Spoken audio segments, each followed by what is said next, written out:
Let's talk about investing for your children. It's important. I wanted to talk about that. Yeah, Yeah. yeah, yeah. I want to talk about like each Monday. I want to add some level of information as an advisor. I feel like people might need some additional information. So we spoke about this before on the podcast. Shout out to Trap and on the Wealth Pack as well. But I think it's a fitting time right now. Like we're in holiday season, Mm-hmm. and a lot of people obviously celebrate Christmas and Kwanzaa, whatever holiday you celebrate. And obviously, it's a lot of pressure on parents to buy their children gifts. PS5, Mm-hmm.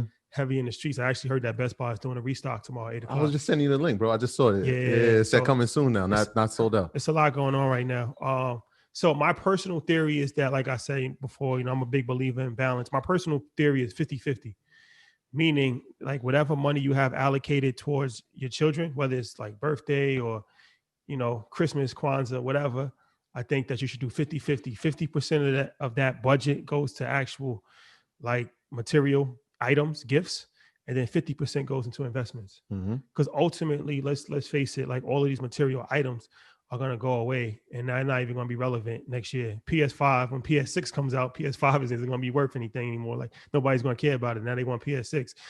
All of these things, it's good in the moment, but you gotta provide your children with some level of material happiness. That's just part of being a child. But balance is extremely important. So we talked about the 529 plan before. So I talk about the Utma Yeah. a little bit. 529 for college savings. Yeah, not just college, Education savings, that's right. So They the changed Utma uniform transfer of minor account. Shout out to my brother Kenny Burns. I talked about this on his show today, V103. And the reason why we like the Utma so much is that it allows more flexibility than just the 529. The 529, you can pretty much only use it for education. Mm-hmm. And if you use it for anything other than education, you get penalized. But the good thing with the Utma is that you can really use it for anything. Mm-hmm. So it's less restrictive. You don't get the same tax benefits with the 529. If you use it for education, you pay no taxes on it at all. But it's restrictive because if you don't use it for education, then you get penalized. So with the Utma, you can use it for anything. And it has tax benefits on its own. So like the first $1,050, the earnings is tax-free. Mm-hmm. And then $1,050 to $2,100 is taxed at the children's rate. Yeah. And then anything after $2,100 is taxed at the parents' rate. So it's a couple $1,000s in tax savings. But one thing to be aware of is that it does show up on your financial aid. So we talked about other ways to hide money from financial aid, life insurance, a good play. We talked about that in the family pack as well. That's the way to hide money from financial aid. But it is something to be aware of if you're filling out FAFSA forms. Thinking down the line, if you need financial aid, that's something to think about, consider in the future. But outside of that, it's just a good way. Even if you think about it, like even if somebody goes to college, that's only 4 to 5 years of a person's life. Like they need money for other stuff than just college. They might need money to start a business, to buy a home, to get married. Like, you know what I'm saying? Like it should be more planning in a child's life than just education. Education is a big part of a child's life, but it shouldn't be like the only planning that we do, like in my opinion. Yeah, I mean, it's the first, and I just had this conversation too. It's like, that's the first major investment that a kid has, right? It's going to college. So if you know that, then why not prepare for them going to that, or for that and beyond? You know what I'm saying? So like it's real easy to keep this as easy as possible. You go to Fidelity, you go to TD, you go to any of these type of brokerage accounts. You can open an Utma account. You pick a index or ETF like QQQ. Right, we talked about QQQ a bunch of times. The reason why I love QQQ is that, I mean, look at the companies that's in it: Apple, Microsoft, Amazon, Facebook, Tesla, Google, Nvidia, PayPal, and Adobe. Like, you know what I'm saying? That's about right. You can't go wrong with that. Rate of return for this year, 47%. 3 years is average 25%. 5 years is average 22%. For 10 years, it's averaged 20%. And since its inception, it's averaged 9%. I mean, we can't let that go over people's heads, right? I think since like people have been doing futures and doing options, they see 22% is almost looked down upon. Like, that's amazing. Yeah, that's beyond amazing. I mean, like Big Business said, I reference, that's one of my, that might be the quote of the year. Only poor people think that 20% is a bad rate of return. That's crazy. Perspective is key, man. It's extremely key. 20, if you could have 20% a year, where else you getting at? It's gonna be difficult. So let's say like you pick a ETF like QQQ, right? And then when the time your child is born, we're gonna do reasonable numbers, $100 a month, right?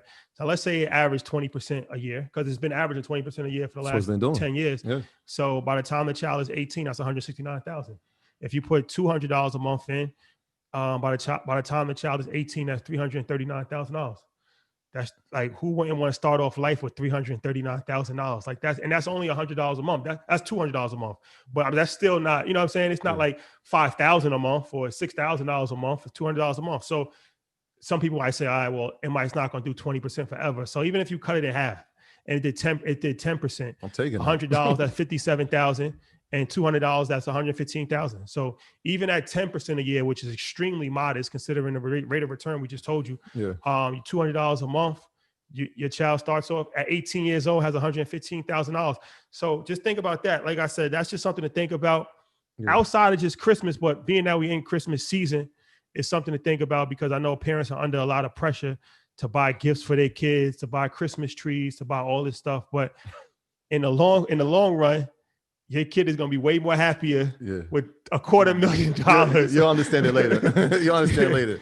Yeah. They're going to be way more happier with $250,000 than the PS5. They're not even going to remember the PS5. It'll be like PS10 by the time they're 18 or 20. For sure. Yeah, so, and just really quick, so like you said, it allows you the flexibility to invest in different type of assets. So I'll just run down a few of them: stocks, bonds, mutual funds, ETFs, life insurance, and real estate, property too. So it's like there's so many different ways that you can invest inside of an Utma. Yeah, for sure. So is Ian still there? Yeah, I'm here. Can I chime in real quick? Yeah, go ahead, bro. Feel free. I know, like you said, people think that 20% or 25% is, unrealistic. It's not normal, because you can get more in trading. But what a lot of people don't tell you is that when they get 80%, they usually give back 60% of it.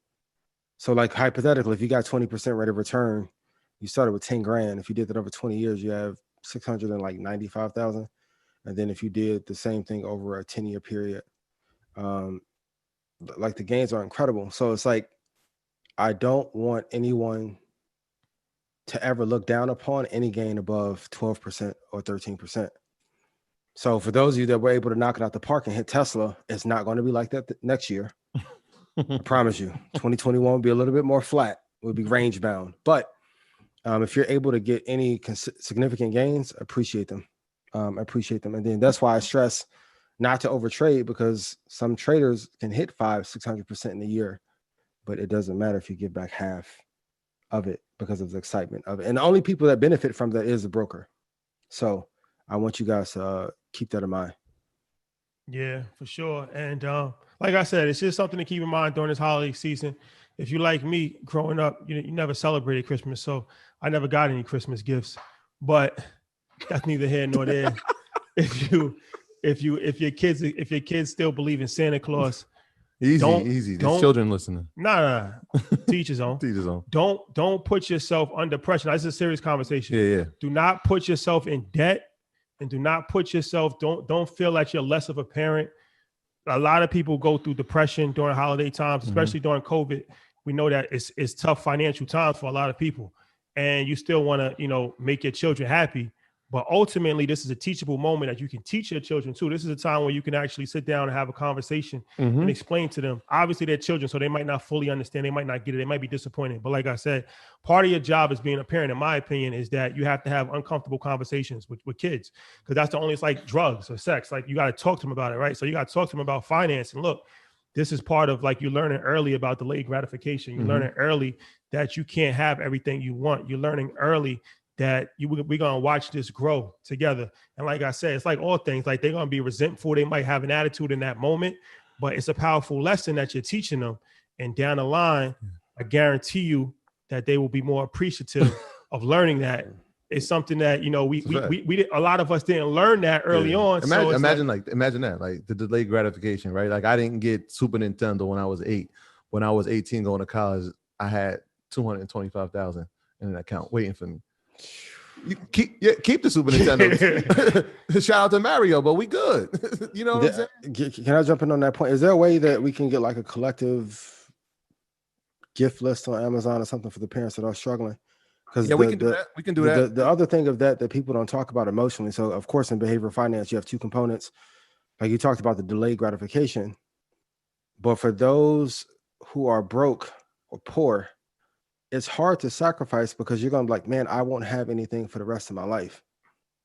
So are there any tips or tricks that you can, give people to help them weather that storm, because when you don't have money, it feels like you are suffocating. And regardless of the data, man, we know when it's Christmas time, the kids not going to hear that you don't have anything. It sucks, but it's just the truth in our culture, because parents are going to feel less than. And we can say that it doesn't matter. And I can be like, yo, go read a Dave Ramsey book to your kid. Your kid, they're not going to hear that. So what do you think is like a healthy medium in terms of being able to help? Me personally, like I said, I'm a big believer in balance. So I feel like, you might not be able to get your kid a PS5, but you might be able to get him like one of those portable devices things. And it's like maybe $250, and then the other $250 you put, like, you know what I'm saying? So it's like, ultimately, like I said, children never going to be happy, no matter what you do. That's true. Honestly, like Xander's spoiled as hell. Xander go to bed. You take your kid to Paris and they like, I wanted to go to McDonald's. Like, you know what I'm saying? Like, no matter what you do as a parent, that's the beauty of being a parent. Your job's never done. Yeah. And children are never happy. But like I said, I think that some children are happy. I'm just saying, ultimately, they're always gonna want more. A child's always gonna want more, right? But to my parents, no, go ahead, my bad. Ultimately, you only can do what you can do. But like I said, part of being a parent is explaining things to your child. Yeah. Like, I mean, teaching them moderation is it's like if your child wants to just eat fast food every day, it wouldn't be responsible as a parent to just take your kid to McDonald's every day. That's the part I'm saying. The moderation part is like, yo, you had McDonald's last month. We only eating that once a month, if we even doing that, right? If you had a wish list of things, like, yo, moderation, like, we're only gonna be able to get these things and explaining why, like, yo, and ultimately this is what we've done. Ultimately, something is better than nothing. Yeah. So not to labor on the point, but if you put $50 a month into an account, you're gonna have something. You might have $20,000. How many people type in chat? Hey, type in chat. Camaraderie. Type in chat. No, if you didn't have $20,000 when you was at 18 waiting for you in an account. I want big nose. Like, you know what I'm saying? Like, we talking about 200, 300. What we talking about? Like, if you put $50 a month into an account and it's $25,000 for your kid, right? It's not $250,000, but it's $25,000. It's something. That's $20,000 when you broke. That's like $1 million where I'm from. Yeah. That's a fact. You know what I'm saying? I'm 18. That's $1 million where I'm from, bro. Type in chat, man. So yeah, I just wanted to just share that information because, like I said, I thought it would be a fitting time to talk about that. The Utma account. There's also the Ugma account. There's 529. There's a couple of different ways how you can save for your child, but the Utma just provides a certain level of flexibility. My graduates from my school being Forbes, bag drop. Bag drop. A mic drop, bag drop. Bag drop.